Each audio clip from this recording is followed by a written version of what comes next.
Nós chegamos ao meio de 2025, muita gente ainda sente que está longe de cumprir as metas financeiras que foram traçadas ali na virada do ano, no Réveillon, quando a gente faz promessas que não cumpre. E as suas listas, como estão? Essas Você listas conseguiu? e tal. Eu não faço lista, né? Porque eu já que sei que eu não vou cumprir mesmo.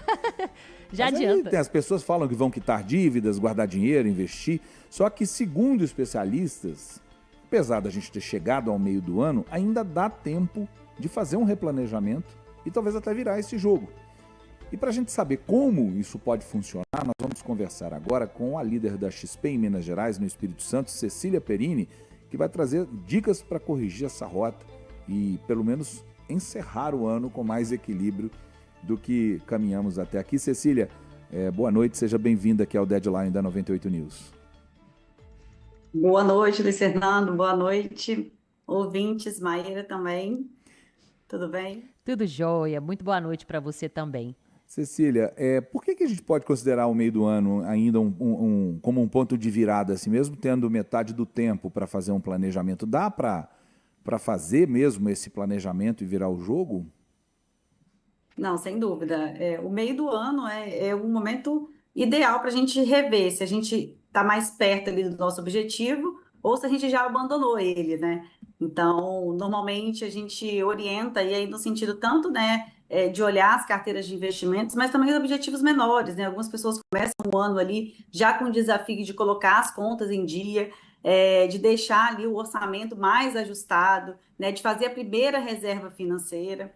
Então, já passaram 6 meses, né, que é bastante tempo, mas sim, dá para a gente rever as metas para que nos próximos 6 meses consiga-se atingir ali o objetivo, né? Até porque nos primeiros 6 meses, né, pode ter acontecido ali algumas intercorrências que fizeram você se afastar um pouco mais ali da sua meta, né? Você pode ter acontecido coisas no ambiente familiar, né, imprevistos no emprego, né, coisas que podem ter acelerar a sua meta, né, os seus objetivos, Uhum. como também pode atrasar. Então, fazer essa revisão no meio do ano colocar, né, os pontinhos ali para entender qual é a sua realidade, né, nessa, Aham. nessa fase aqui do ano. Agora, Cecília, nós estamos falando de uma realidade de 245%, por exemplo, de juros anuais, né, no cartão de crédito.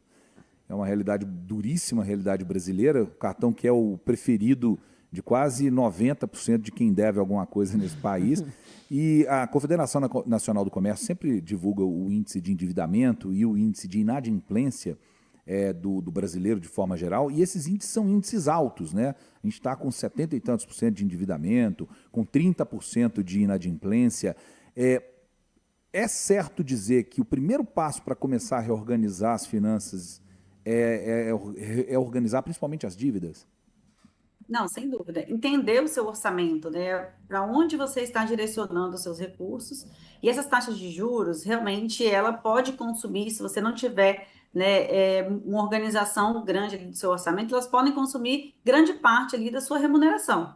Então, deixar ali o cartão de crédito atrasar, utilizar o cheque especial, comprometer grande parte ali dos seus rendimentos para empréstimos pessoais também com taxas maiores pode realmente te atrasar e fazer com que você não consiga, muitas vezes, honrar com os compromissos básicos ali do dia a dia. Então, sim, o primeiro passo é você entender sua realidade financeira, né? Ter ali muito bem desenhado o seu fluxo de entrada, o fluxo de saída e entender, de fato, para onde que você está direcionando ali maior parte do seu recurso, né? Das suas entradas, seja por Uhum. salário, rendimentos, aluguéis. Cecília, vamos supor que quem está nos ouvindo agora não faz parte desta grande quantidade de pessoas com dívidas no Brasil, em Minas, no país como um todo, e aí está com um dinheirinho aí para investir, e nesse cenário que nós estamos agora de juros altos, para quem quer segurança, mas também quer um pouco de resultado agora em 2025, qual que é a indicação? Ó, Mayara, a gente tem aqui um universo muito grande de investimentos, mas com a taxa de juros mais alta, a recomendação acaba sendo até um pouco mais simples, né? Porque sem correr riscos ou sem fazer tantas diversificações na carteira, o investidor hoje ele consegue ali ter mais de 1% de rentabilidade, né, nos seus investimentos. Claro que dentro de um cenário onde a pessoa tenha um horizonte maior de tempo, a gente vai sempre recomendar uma carteira mais diversificada, né? Quando eu falo, né, de acompanhar a taxa de juros, a gente está falando aqui de investimentos mais simples, mas que o investidor, né, pode buscar ali diversas opções mesmo dentro desses mais simples. Então, a gente está falando do próprio Tesouro Selic, que acompanha a taxa de juros, CDBs de bancos, letras, LCIs, LCAs, que também vão acompanhar ali a taxa de juros e entregar uma rentabilidade, né, interessante para o investidor, sem ele correr tanto risco. O que é importante aqui ter muito claro, né, o objetivo para esse recurso. Né? Quando a gente fala de longo prazo, né, tem que entender ali se esse investimento já tem um destino, né? Se esse investidor já pensa em como utilizar. Se é uma reserva de mais curto prazo, realmente tem que manter investimentos, né, com baixo risco e alta liquidez. Então, os CDBs, os títulos de tesouro, vão atender bem esse perfil de investidor. E aí, quando a gente fala, né, de longo, né, médio e longo prazo, aí sim, a gente tem que começar a se preocupar um pouco mais com a inflação. Então, inserir ativos ali que também acompanham a inflação para garantir o poder de compra, né, o ganho real, né, desse investidor. E também inserindo ali até uma pitadinha, né, de renda variável, quando a gente fala de ter fundos ou ações diretamente, ter um pouco mais ali de ativos ou fundos também que atuem em diversos mercados, né? Então, primeiro ponto aqui é definir qual que é o objetivo aqui desse recurso.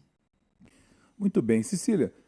Gente, só para quem está chegando agora, nós estamos falando com a Cecília Perini, que é da XP aqui em Minas Gerais. A gente pode, falando nessa questão do investimento, existe uma relação percentual recomendável para quem quer investir, do que ganha em relação ao que aplica?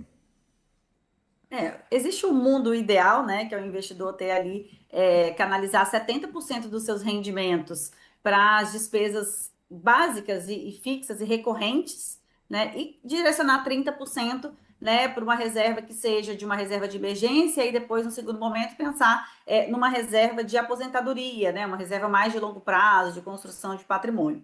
A gente sabe que essa realidade não que cabe na maioria das pessoas, né? Normalmente as pessoas tem ali um pouco, né, tanto pelo, vai depender, claro, do nível de renda, mas a maior parte da população, né, tem a renda ali muito mais direcionada para as despesas e para custear a vida do que simplesmente consegue deixar ali uma parte direcionada para o longo prazo. Né? Mas o que eu recomendo sempre é que você comece, independente, né, do percentual, que você tenha essa preocupação de longo prazo e consiga direcionar que seja no início ali 10% da sua renda, que seja 5% da sua renda, e vai ajustando ali, né? Eu acho que criar essa consciência de olhar para o orçamento e entender que é necessário, vez ou outra, né? Eu diria ali que a cada mês, né? É importante você relembrar ali o que realmente é essencial por curto prazo, né? O que vai te satisfazer ali como família, né? Como indivíduo, e canalizar ali uma energia e uma parte desse recurso para pensar nessa reserva, tanto de emergência, né? Que eu acho que grande parte da população ainda não conseguiu constituir essa reserva,